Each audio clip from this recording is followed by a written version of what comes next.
Bismillahirrahmanirrahim. Assalamualaikum warahmatullahi wabarakatuh. Alhamdulillahil qail huwa alladhi khalaqal mauta wal hayah liyabluwakum ayyukum ahsanu amala wa huwal azizul ghafur. Wa huwal qail alladhina idza asabathum musibah qalu inna lillahi wa inna ilaihi raji'un. Wassalatu wassalamu ala Rasulillah Nabiyyina wa sayyidina Muhammad ibn Abdullah wa ala alihi wa sahbihi wa man walah wa ba'd. Saudara-saudariku sebangsa, setanah air, dimanapun kita berada. Seperti diketahui bahwa setiap yang berkehidupan, siapapun itu, baik manusia, hewan, tumbuhan, atau makhluk manapun, pasti akan menemui satu titik dalam akhir kehidupannya yang mengantarkan ia pada kematian, perpindahan pada alam berikutnya, dan pada titik puncaknya adalah menghadapi satu penentuan akhir, menghadap kepada Rabb yang tertinggi, yaitu Allah Subhanahu wa Ta'ala, untuk mempertanggungjawabkan seluruh tugas berkehidupan, misi yang diamanahkan, yang menentukan akhir tempat berkehidupan, apakah dengan rahmatnya ia mendapati surga, atau justru penyimpangan-penyimpangan yang terjadi dalam hidupnya mengantarkan ia ke dalam nestapa neraka. Na'udzubillahi min dzalik.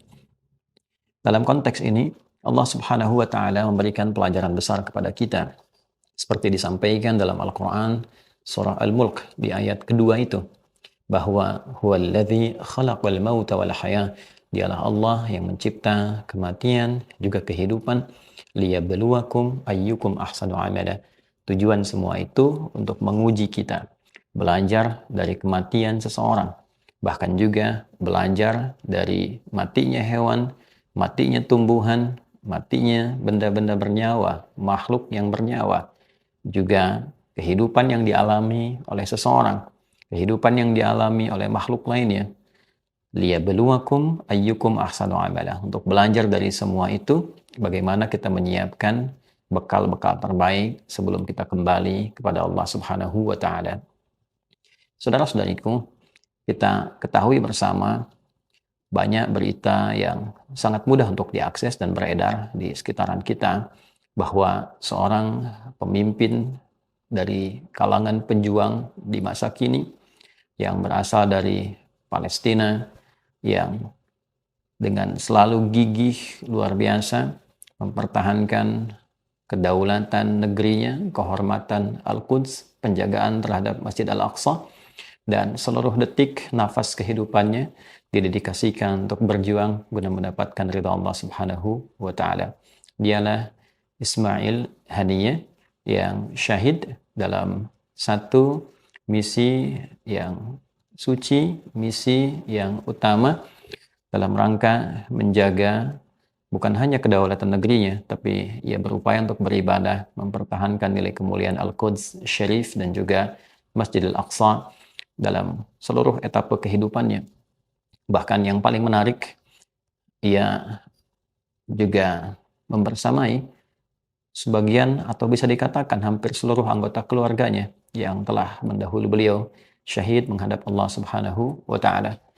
Baik itu keluarga inti, bahkan anaknya, bahkan cucunya, juga kerabat-kerabatnya, hingga orang-orang terdekatnya. Ada hal-hal yang tentunya kita bisa banyak pelajari dari kejadian yang Allah tampilkan beberapa waktu ke belakang ini mengiringi kesyahidan beliau. Kita tidak bisa pungkiri bahwa sekalipun tidak ada sebab-sebab yang terjadi, apakah entah itu terkena roket ataupun yang lainnya, bila telah tiba ajalnya tentu ia akan kembali kepada Allah Subhanahu wa Ta'ala. Tapi apa yang dimintakan oleh Al-Quran supaya kita belajar dari sebab bagaimana seseorang bisa meninggal, bagaimana seseorang mempersiapkan wafatnya, itulah yang menjadikan kita termotivasi untuk belajar, untuk mendalami sehingga mampu menyiapkan keadaan diri kita sebelum berpulang pada Allah Subhanahu wa Ta'ala. Kita tidak tahu kapan kita wafat, di mana kita akan meninggal, dalam keadaan apa kita wafat, tapi setidaknya persiapan diri kita, pembekalan terhadap diri kita, itu akan memberikan kepercayaan diri lebih dan persiapan yang matang sebelum kita kembali kepada Allah Subhanahu wa Ta'ala. Sosok pejuang ini sangat luar biasa, mengisi hari-harinya dengan meningkatkan ibadah, menghafal Al-Quran, bahkan persiapan untuk menjemput ajalnya pun ia telah ulang-ulang dalam salawatnya, salat-salat hariannya, bahkan dalam salat berjamaahnya. Betapa viral tersebar di antara bacaan yang beliau bacakan saat memimpin salat berjamaah itu, bagaimana beliau menegaskan cita-cita tertingginya untuk menjadi bagian dari seorang syuhada dengan membacakan Al-Quran surah ketiga Ali Imran ayat 169 setidaknya sampai 171. Itu motivasi yang sangat dalam, dipersiapkan jauh-jauh hari sehingga apapun yang dimintakan, didoakan, diisi dengan perjuangan yang hakiki dan terhormat ketika pulang menghadap Allah Subhanahu wa taala. Semua membahas tentangnya, baik kawan juga lawannya. Semua berusaha untuk mendoakannya, semua ingin mengantarkan kepergiannya, bahkan tidak sedikit yang ingin menyolatkannya.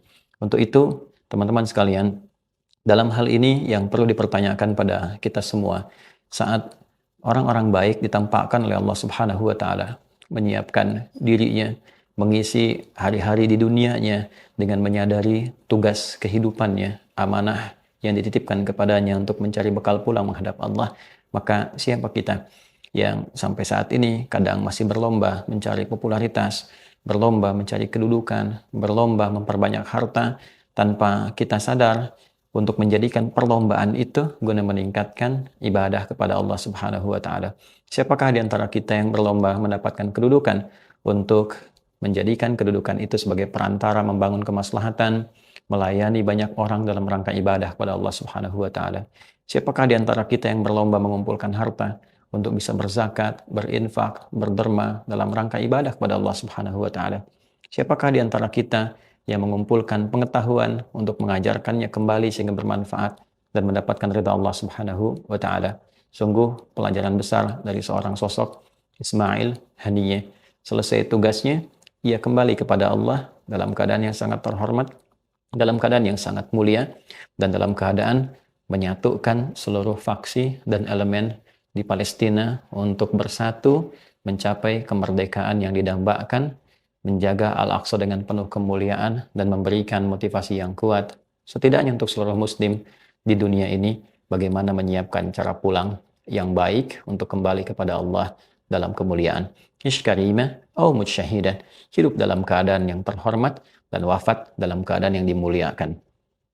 Teman-teman, kesepakatan Beijing yang telah berlangsung dari 14 faksi setidaknya di Palestina menyatukan berbagai harapan, keinginan, kekuatan, dan seorang Ismail Haniyeh terlibat di dalamnya.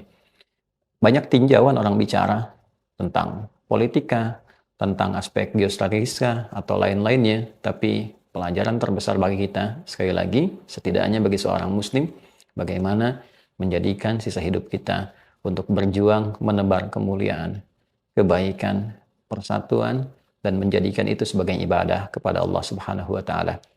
Dan pelajaran yang kedua yang tidak kalah penting adalah bagaimana seorang muslim dididik untuk mencintai negerinya, menjaga kedaulatannya dalam rangka menegakkan nilai-nilai ibadah yang diamanahkan Allah kepadanya. Kita sebagai orang Indonesia, cintai negeri ini, makmurkan negeri ini, sayangi negeri ini, dan niatkan sebagai ibadah kepada Allah Subhanahu wa taala. Itulah yang orang tua kita ajarkan sejak dulu. Maka mari kita bangun negeri ini dengan baik, mari kita jaga dengan baik, mari kita bersatu, jaga kerukunan, jaga kekuatan, seperti Ismail Haniyeh menginspirasi kita sampai pulangnya kepada Allah Subhanahu wa taala. Berapa darah lagi orang Palestina yang dibutuhkan untuk menyatukan orang Islam dan memberikan pemahaman tentang pentingnya Al-Aqsa? Berapa tangis lagi yang dibutuhkan dari anak-anak Palestina untuk memberikan kesadaran kepada kita bahwa keburukan itu tampak buruknya, kezaliman itu tampak zalimnya. Apakah penting saat ini kita masih berdebat untuk bisa mencari kebenaran yang sudah jelas atau menetapkan hukuman bagi keburukan yang sudah jelas? Ja'al haqqu wa zahaqal batil innal batila kana zahuqa. Kalau telah datang kebaikan, keburukan akan hilang, dan fitrah keburukan itu seyogyanya dan seharusnya ia tenggelam.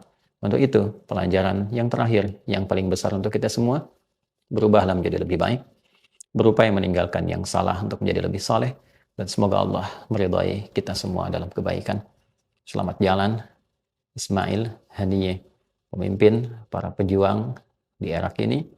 Semoga Allah Subhanahu wa taala menambahkan cahaya di alam kubur. Semoga Allah Subhanahu wa taala memberikan satu perhimpunan bersama keluarga dengan lebih istimewa seperti yang Allah janjikan lewat ayat-ayat yang sering kau bacakan. Dan lebih daripada itu, semoga spirit kehidupanmu senantiasa menyatukan para pejuang-pejuang lainnya untuk membangun tekad yang bulat dalam rangka menjaga nilai izzah al-Islam wal muslimin. Semoga Allah memuliakan kita semua, dan mari kita doakan untuk beliau segala kebaikan yang insya Allah menambah kehormatan dan kemuliaan beliau. Kita doakan dengan baik, kita berkontribusi untuk menyelamatkan maghrib, dan semoga kita pun kelak dimuliakan oleh Allah dalam kebaikan. Doa kami dari Indonesia untuk Ismail Haniyeh, keluarga yang terhormat, dan seluruh bangsa Palestina. Adi Hidayat, Indonesia. Assalamualaikum warahmatullahi wabarakatuh.